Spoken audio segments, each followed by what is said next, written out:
Bonsoir à tous, heureux de vous retrouver pour ce nouveau numéro consacré à l'actualité politique au Bénin. Quelques jours, quelques semaines après ce coup d'État manqué, les enquêtes s'accélèrent.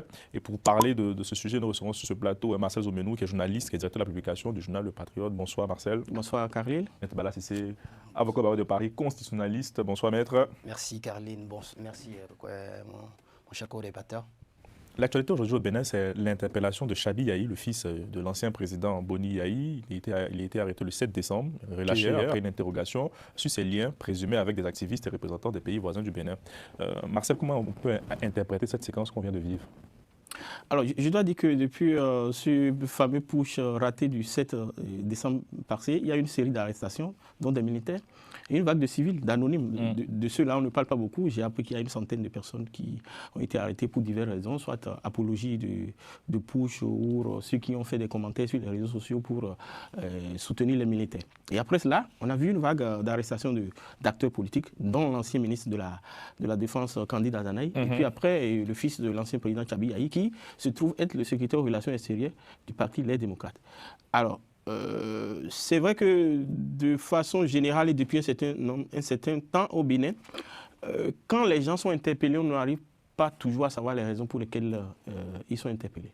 C'est bien après que, à travers les explications de leurs avocats, les chefs d'accusation sautent. Et donc, pour ce qui est du cas de Chabi Yahi, ce n'est qu'hier que son avocat a expliqué que ça a un lien avec le coup. C'est vrai qu'il n'y a pas de communiqué officiel. Voilà le coup d'État. Et donc sa maison a été perquisitionnée, et je crois qu'il a été interrogé et relâché, mais mis sous convocation.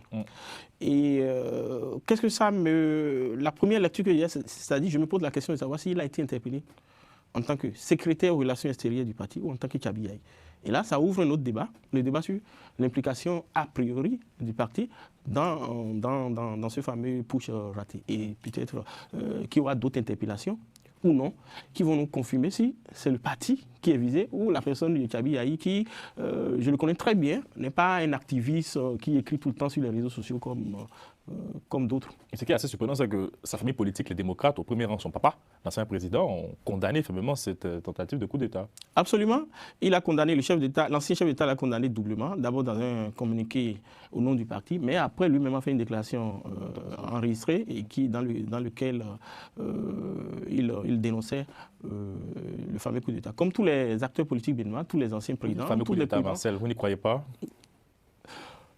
Oh, non, c'est pas que je crois, mais je dis fameux coup d'État simplement parce que, bon, j'ai pas d'explication particulière sur le qualificatif à donner à ce coup d'État. Je constate que notre pays aurait pu éviter cela. Je crois qu'on l'a évité. Et moi, les questions qu'on se pose, c'est que moi, je souhaite qu'on se pose les vraies questions. Pourquoi, depuis 53 ans, on n'a pas eu ça dans notre pays?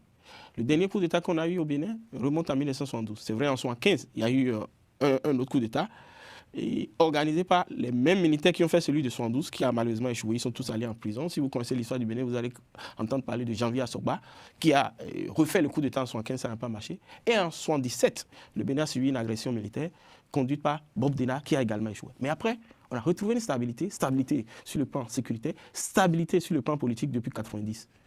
Et aujourd'hui, on se retrouve avec une tentative de coup d'État. On doit se poser les vraies questions. Pourquoi c'est maintenant ça arrive? Maître, je reste avec vous sur le volet plus juridique. Quand on voit le cas de l'interpellation de Chabi Yahi, de ce qu'on a pu apprendre de nos confrères de Jeune Afrique, qu'il était chez lui, devant ses enfants, à des heures assez particulières. Est-ce que la procédure a finalement été respectée? Est-ce que finalement, après cette tentative de coup d'État des joueurs, on ne risque pas de basculer vers une répression judiciaire, j'ai envie de dire? Oui, quand on écoute les communiqués du chef d'État, le président Talon, il a été clair, il dit que cette putsch qu'on peut qualifier coup d'État, je ne sais pas les qualificatifs qu'on doit mettre, est-ce que c'est un simulacre, je ne sais rien de tout.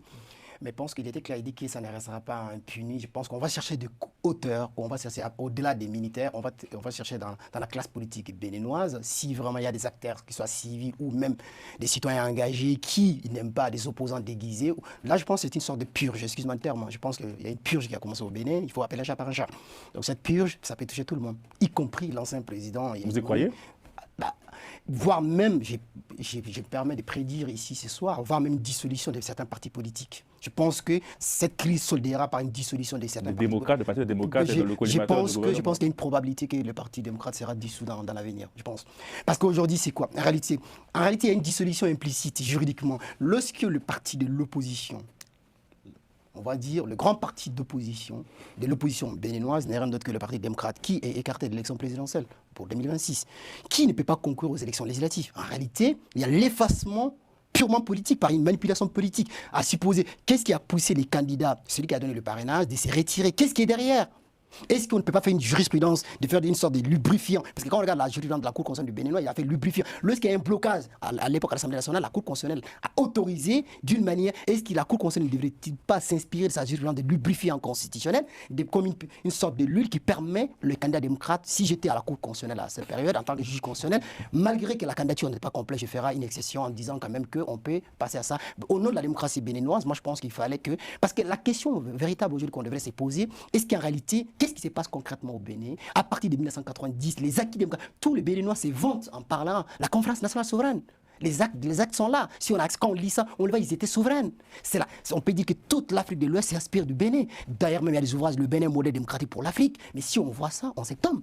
Moi, je pense aujourd'hui, que la démocratie béninoise, le mythe de la démocratie béninoise est en train de s'écouler devant nos yeux. Peut-être, je ne sais pas, est-ce qu'on va aller dans un autre régime politique avec la révision constitutionnelle? Vous m'avez même annoncé, je garde la question pour la fin. Revenons d'abord sur le cas de Kémy Séba aussi, qui fait l'objet d'un mandat d'arrêt international. Est-ce que ce mandat d'arrêt a des chances d'aboutir? Bon, aujourd'hui, il a réagi sur ses réseaux via une vidéo où il dit prendre ses précautions. Il s'adresse au président Talon en lui disant « Tu ne pourras jamais nous arrêter, nous irons au bout de ce combat ». Mais en réalité, comme j'ai dit, est-ce qu'il y a une possibilité de l'arrêter? Je ne crois pas, pour des raisons en réalité. Mais pourquoi ce mandat d'arrêt international? C'est important de le faire. Je viens de dire que le président Talon est dans une sorte de relégitimation, de montrer qu'il reste derrière le chef d'État, le dernier gardien du temple constitutionnel béninois. Donc, autrement dit, il fait tout juste pour montrer une partie de l'opinion. Parce que la question, moi, je pense que j'avais dit sur ces plateaux, Kémy Séba était trop dans la rapidité de Kémy Séba qui a fait qu'il y a eu l'échec de ses coups d'État. Vous le croyez?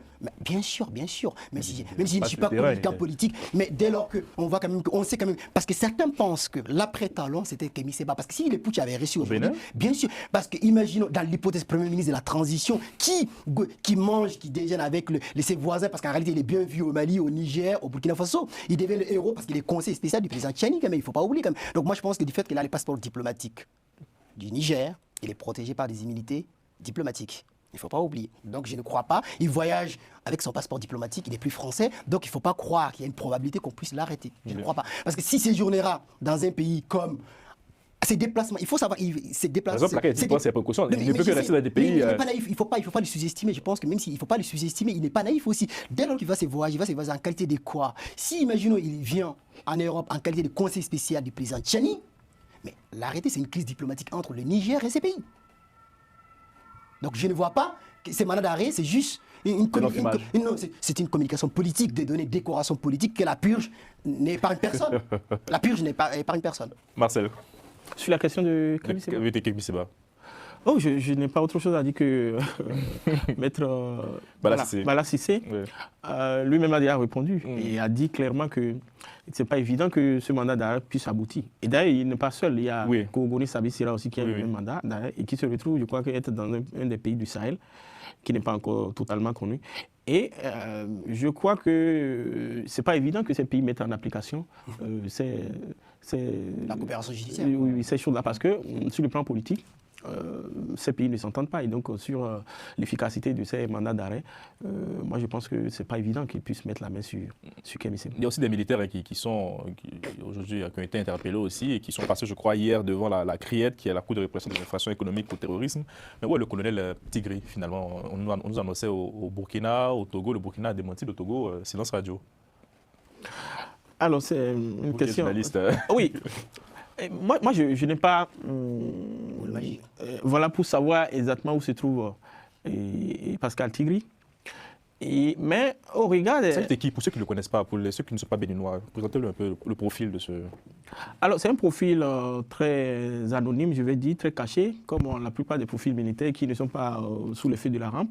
Lui, il a, après des formations militaires en Chine et à Bruxelles, a occupé des postes de responsabilité, a été commandant du BAI, qui est une unité de l'armée très connue, qui défile tous les 1er août. Après, il est resté un peu à la garde nationale avant d'être commandant des unités spéciales. L'unité spéciale, c'est une unité qui a été créée tout récemment et donc bien équipée, bien armée. Et donc, il était le principal responsable de cette unité. Et militaire discret, selon les témoignages qu'on a recueillis sur lui, intelligent, très discipliné, très aimé par sa troupe. Je crois que c'est forcément ce tatou qu'il a utilisé pour mobiliser ce groupe de militaires pour aller commettre le putsch du 7 décembre dernier. Et donc, c'est tout ce qu'on sait de lui. On sait également, et ça, c'est une lecture personnelle que j'ajoute, qu'il vient d'une région qui est frontalière au Burkina. Il est du nord-ouest, la région de Tanguita, de Materi, qui est frontalière au Burkina, et qui culturellement, les gens de cette région partagent beaucoup de choses avec les gens du Burkina. Il a même des ethnies qui sont communes à ces deux régions.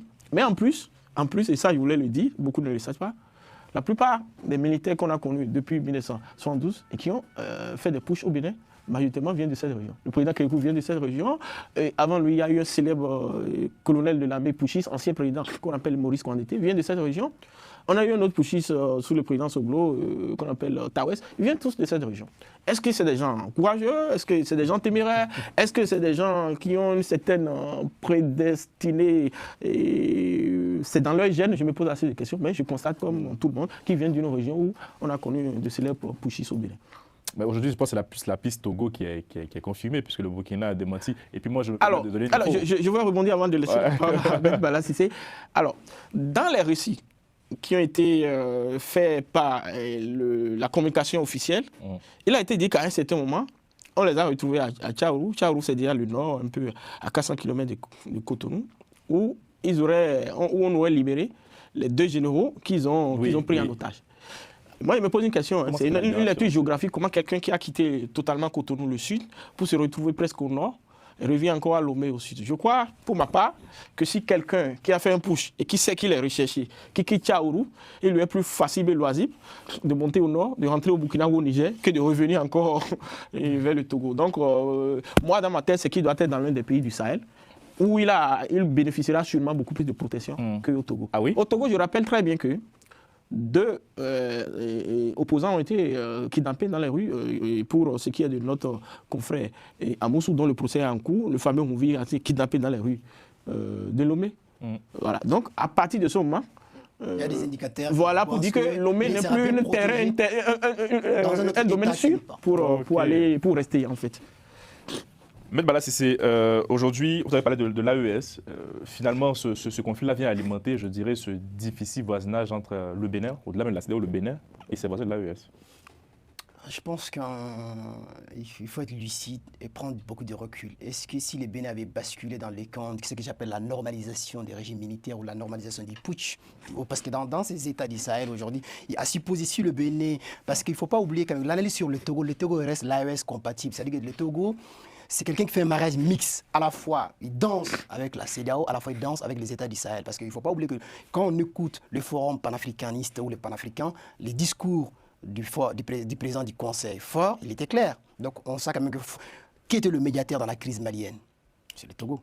Qui aujourd'hui fait une sorte de médiation? C'est le Togo. On voit quand même qu'en réalité, c'est là que votre lecture, je partage, parce qu'aujourd'hui, même s'il est au Togo, il peut être à Togo, je ne suis pas dans le secret de Dieu, je ne suis pas magicien, mais ici, si on fait une lecture géographique, voire, il peut rentrer par le Togo, après prendre un vol pour partir dans un autre État, qui dit peut-être un jour, ils vont nous dire encore qu'il était au Mali, peut-être un jour aussi, il était, je ne sais pas. Donc, mais en réalité, aujourd'hui, les trois États du Sahel, il peut trouver une bénéfice dans les trois États, parce que si son putsch avait réussi, peut-être son projet, il sera avec on va avoir 4 pays de l'AES. Pour moi, aujourd'hui, il y a 6 pays de l'AES, en fait. D'où la réactivité de la CEDEAO. D'où la réactivité de la France. Moi, je pense que il pense que si aujourd'hui, j'ai déjà dit sur ce plateau ici, la CEDEAO juge sa survie. Dès lors parce que le principe de tolérance zéro s'applique uniquement les coups d'État militaires. Mais ça tombe bien. Ils étaient hier réunis à Abuja. Qu'est-ce qu'ils disent? Ils ont condamné la tentative de putsch avortée du 7 décembre au Bénin. Ils ont salué la mobilisation politique et sécuritaire régionale pour préserver, je cite, l'ordre constitutionnel dans le pays. Ils ont également exigé en Guinée-Bissau une transition civile courte et inclusive. C'est tout le paradoxe de cette organisation, messieurs. Bien sûr. Oui. Bien sûr.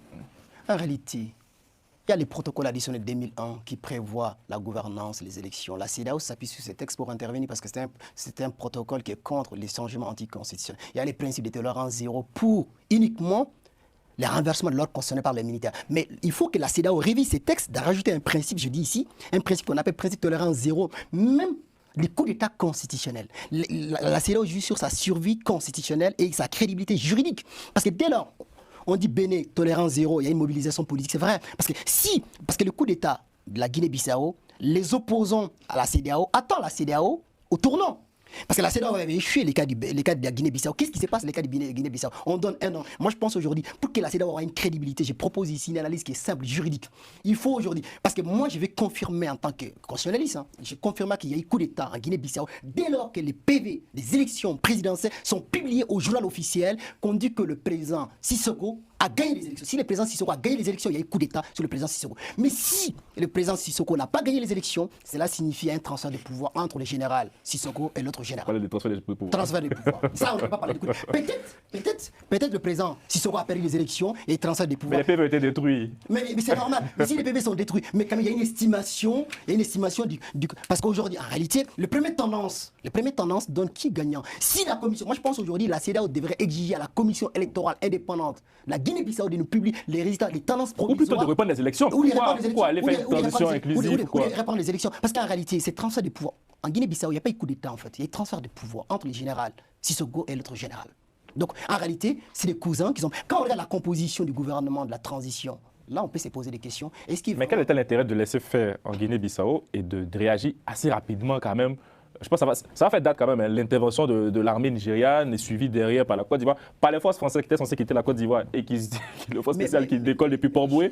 Ça va faire date. Pourquoi autant d'excitation comme ça pour un pays Je n'ai pas envie de monopoliser, je donne la parole dans une minute. En réalité, je pense que la CEDEAO avait tout intérêt d'intervenir immédiatement au Bénin. Ils n'ont pas fait pour Bazoum. Non, Bazoum, il pourra. Le Mali, n'oublie pas, lorsqu'ils ont sanctionné le Mali, les sanctions de la CEDEAO sur le Mali et sur le Burkina Faso et sur le Niger, le Mali, c'était le projet de départ de la création de l'AES. Parce que le Mali et le Burkina Faso, ils se sont dit, dès lors qu'il y a l'intervention contre les autres militaires qui sont au pouvoir au Niger, ils vont intervenir. Donc, est-ce que cette guerre entre les États du Sahel et plus la CEDEAO, je pense qu'il y avait une crainte qui portera beaucoup de pertes. Mais je pense que la CEDEAO a eu des raisons gardées de ne pas intervenir au Niger. Mais les cas du Bénin, ça interpelle pour deux choses. Parce que si le Bénin avait rajouté aux 4 pays de l'AES, c'est Bénin devait la 4e et que Togo est un membre implicite. N'oublions pas aussi, il y a un autre membre implicite aussi aujourd'hui qui a une bonne voisinance avec les États du Sahel, c'est la Guinée-Conakry. Et il y a un autre pays qui n'est pas dans, qui est le Tchad aussi, là, le Tchad. Donc en réalité, je pense que la CEDEAO vit quand même que, aujourd'hui, moi j'avais écrit à l'époque quelque chose que j'avais dit, l'AES est un monstre en gestation. L'AES va bouffer la CEDEAO. Moi je ne crois pas à la survie de la CEDEAO. Si les putsch de Bénin avaient réussi, c'était la fin de la CEDEAO. Et je pense que la CEDEAO est en train de se donner une nouvelle virginité politico-constitutionnelle. Bien, Marcel. Je ne sais pas aussi à la mise que Maître Balassissé sur la CEDEAO, mais je vais dire simplement que ça faisait quand même le 6e coup d'État en moins de 5 ans dans l'espèce de l'Afrique de l'Ouest. Parce qu'il y a le Mali, le Niger, le Burkina, la Guinée, et Conakry, la Guinée-Bissau et le Bénin. Ça fait 6. Ça fait 6e coup d'État en moins de 5 ans. Ça fait un peu trop. Et aucun des chefs d'État n'était plus rassuré. Si ça marchait, ça veut dire que Ouattara doit commencer par préparer ses valises. Tinubu, qui a lui-même raté un coup d'État, une tentative il n'y a pas si longtemps, qui a réussi à maîtriser la situation, lui-même doit commencer par préparer ses valises. Et tous les autres petits pays, Libéria, tout ça, doivent compter. Donc, je crois que la réaction, c'est lié au fait que le contexte n'était plus favorable à ça. Deuxième élément, c'est la lecture géopolitique que Maître Cissé tout à l'heure entre l'AES et la CEDEAO. Parce qu'aujourd'hui, le Bénin devient un pays très très recherché par nos amis de l'AES qui veulent quand même un pays qui est côtier et qui peut leur permettre de créer ce bloc pour avoir d'abord un accès à la côte, mais pour continuer à contenir un peu ce qu'on appelle la pression occidentale, l'influence occidentale dans la sous-région. Et donc c'est cela que et vous allez voir ça dans la communication autour de ce push. Ce dimanche 7, les premières personnes qui ont commencé par alerter qu'il y a un push au Bénin, c'est les activistes et les influenceurs des pays, de l'AES, en l'occurrence les Burkinabés et les Nigériens. C'est bien après que y a d'autres activistes béninois ont commencé par cela. Et donc, pour moi, il y a ces deux éléments qui sont importants, qui font que ce push a été vite enrayé. aujourd'hui, finalement, quand on peut terminer cette émission, quel est le jour d'après pour Patrice Talon? Le jour d'après? Le jour d'après, bon, on le voit maintenant dans les rues de Cotonou, on a l'impression qu'on a un homme qui est revigoré politiquement après cette séquence. Oui, ça donne une lecture simple. Ils ont tout tenté, le coup extrême, qui est le coup d'État, ça n'a pas marché. Et donc, je reviens plus fort, plus jeune, plus puissant. Alors, ça lui permet non seulement de faire la purge, mais de créer un rapport de fidélité entre lui et les institutions. Parce que toutes les institutions, que ce soit la Cour constitutionnelle, l'Assemblée, l'armée, tout cela, savent que si le putsch avait marché, eux tous peuvent être arrêtés. Et donc, une fois que le putsch n'a pas marché, ils se retrouvent dans une posture où eux tous se disent, nous avons le bon chef, vaut mieux rester fidèle avec lui pour éviter que ce genre de coup arrive. Donc, ce qui explique aujourd'hui que nous tendons vers une unanimité au Bénin. Unanimité qui est consacrée par la Constitution, la nouvelle Constitution qui a été rendue conforme tout récemment et dans laquelle il est dit clairement que désormais au Bénin, on ne peut plus critiquer les actions du gouvernement sur 5 ans. Et ça, c'est extraordinaire. Dans aucun des pays de l'Afrique, même des pays que nous tassons comme des pays autoritaires, vous n'allez jamais voir une disposition pareille. Mais chez nous, pour la première fois, on a mis dans la Constitution que pour un mandat de 7 ans, il faut se taire, applaudir le gouvernement pendant 5 ans et ne le critiquer que l'année d'avant l'année des élections. Et ça, d'où la suspension provisoire des partis politiques implicitement constitutionnalisés. En fait, en réalité, il y a l'effacement. Nous sommes vers l'unipartisme déguisé, parti d'État en fait au Bénin. Absolument. Et moi, le dernier article que j'ai écrit sur ce projet de révision, je dis vers une présidence lige. Une présidente lige, c'est que nous avons un président qui fait office de président. Mais en réalité, tous les vrais pouvoirs, toutes les prérogatives constitutionnelles dévolues au président de la République sont gardées, tenues par quelqu'un d'autre qui sera probablement le président de ce Sénat-là qui est créé. Et donc nous sommes dans un système totalement nouveau, un système qui est sorti totalement des principes démocratiques, qui est sorti totalement des principes du pluralisme politique. Et aujourd'hui, le chef d'État ne le cache plus. Je veux l'unanimité autour de moi. Nous voulons que tout le monde nous accompagne. Et il y a même un slogan qui est créé pour ça. Tout le monde dans les rangs. Et donc, tout le monde doit être dans les rangs, applaudir tout ce que le gouvernement fait. Et voilà. Et donc, moi, je ne vois pas aujourd'hui, après ce coup d'État, beaucoup de perspectives de sortie de cette situation. Je crois que Talon va profiter de ce coup d'État pour faire la purge et rendre le pays stable, passer le pouvoir à son successeur. Mais en réalité, il n'y a aucun changement, c'est toujours le même système qui sera là. Il n'y aura pas de report des élections, rassurez-moi. Sauf que lui, il va bouger, les 2 pions vont être bougés, lui sera remplacé par Wadaï, et puis lui va occuper un autre poste, et puis tout le système va être maintenu. Donc, le seul espoir, c'est de voir peut-être, quand son successeur va prendre le pouvoir, quels sont les genres de relations que ce successeur aura avec lui. Et donc, c'est à ce niveau qu'on peut peut-être... Il y aura beaucoup de pression quand même. Mais tout le monde parle d'une victoire quasi assurée de Wadani. C'est comme s'il n'y avait pas d'élection. Oui, parce qu'il n'a personne en face. Celui qui est en face de lui, qui est Paul Rompé, a même disparu du terrain. Je crois que la dernière fois, mon journal a écrit un article où il dit, mais on ne le voit même plus le second candidat. Il est où? On ne le voit pas. Et donc, il va peut-être apparaître 2 ou 3 jours avant la campagne, s'agiter un peu. Et donc, on n'est pas sûr qu'il est dans un jeu, dans une volonté de travailler réellement pour challenger Wadaï. Donc il va gagner, il n'y aura pas de problème pour ça. Mais voilà, c'est terminé. Alors moi, je vais faire une lecture à la fois avec des casquettes ici. Je vais faire une lecture en tant que constitutionnaliste. Je pense que votre nouvelle constitution béninoise, à partir du 15 novembre, c'est la fin des acquis démocratiques de 1990. Je pense que le Bénin a tourné face à un mythe. On pense que le Bénin était un modèle pour l'Afrique. Je pense que c'est la fin de la démocratie béninoise. Moi, j'ai pris acte des décès au Bénin de la démocratie à partir du 15 novembre. Le Bénin a tourné la page de la démocratie et des acquis démocratiques, d'un point de vue constitutionnel. C'est ça, vous dites que le président Talon ne sera plus candidat? Non, attends, je n'ai pas terminé. Là, je vais passer à cette casquette purement constitutionnaliste. Vous avez un régime bâtard, on ne connaît pas les qualifications de ces régimes. Est-ce que le véritable président dans votre constitution va être le président élu au suffrage universel direct? Mais pour moi, le véritable président sera celui qui sera à la tête du Sénat ou quelqu'un qui sera le faiseur, quelqu'un qui deviendra le président du Sénat. Peut-être le président Talon, en regardant cette émission ou ses conseils, pourront dire peut-être on fait un jeu de prétention. Moi, je pense qu'il n'a pas besoin d'être président du Sénat. Le président Talon peut rester, même sans pouvoir de nomination, être le faiseur de roi. Parce qu'en réalité, les jours que son dauphin constitutionnel, Harry, président de la République, prendra son autonomie politico-constitutionnelle. Ces jours-là, on verra. Je pense qu'il y aura un véritable coup d'État au Bénin. Pas maintenant. Peut-être quand le jour que le dauphin constitutionnel va tuer le père, le calife tue les califes, ces jours-là, on verra qui sera au Bénin, qui est le véritable maître du jeu politique du Bénin. Pour le moment, les 10 ans à venir, j'ai prédit ici, Talon reste le maître du bord politique béninois. Et pour lecture électoraliste, parce que je ne suis pas que constitutionnaliste, lecture électoraliste au Bénin, Il n'y aura pas d'élection au Bénin. Ça, ce n'est pas une élection présidentielle. Les élections présidentielles en 2025, ce n'est pas une élection présidentielle.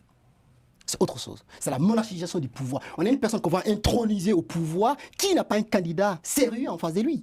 Parce qu'en réalité, si pour donner une crédibilité légitime, la légitimité démocratique électorale, il faut l'opposition. C'est là où j'ai trouvé regrettable de la part de la CEDEAO en fait. Parce que dès lors qu'on écarte des candidats sérieux de l'opposition, parce que le principe de 2001, les élections transparentes, libres et crédibles, est-ce que l'élection présidentielle du Bénin en 2026 est crédible? La réponse est non. D'un point de vue de la CEDEAO, d'un point de vue électoraliste. Quand un électoraliste analyse, le Bénin n'aura pas une élection transparente, crédible. Parce qu'en réalité, il n'y aura pas de deuxième tour. Le futur président du Bénin, j'ai prédit, il va être élu aux alentours de 70 à 75%. Il n'y aura pas de deuxième tour.